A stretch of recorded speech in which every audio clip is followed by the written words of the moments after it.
হাই friends, মই আয়ুষ ৰং চেনেলত সম্প্ৰচাৰিত হৈ থকা পবিতৰা ধাৰাবাহিকখনৰ আজিৰ খণ্ডটো চাবলৈ বহুত বেছি ভাল লাগিব।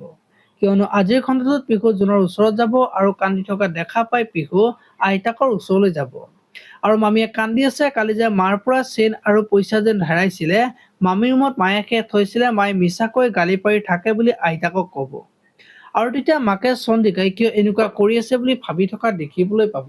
এইফালে আকৌ অকিৰণৰ ওচৰলৈ নিভান যাব আৰু আপুনি যেনেকৈ মই পুলিচৰ টাৰ্গেটত আছো বুলি কৈছে, ঠিক তেনেকৈ আপুনিও মোৰ টাৰ্গেটত আছে। মাত্ৰ 24 ঘণ্টাৰ ভিতৰত আপোনাৰ গাৰ পৰা এই পোচাকযোৰ মই আঁতৰাই পেলাম বুলি অকিৰণক ক'ব। এতিয়া বাৰু অকিৰণে নিভানক কি কৰিব দেখিবলৈ পাব আজিৰ খণ্ডটোত। আনফালে আকৌ ৰত্নক আজি ৰাস্তাত বগৰাই বগৰাই কোবাই থাকিব আৰু সেইখিনি সময়তে বেদ আহিব আৰু ৰত্নক মাৰি থকা দেখিবলৈ পাব। এতিয়া বাৰু বেদে ৰত্নক বচাবলৈ পাৰিবনে দেখিবলৈ পাব আজিৰ খণ্ডটোত।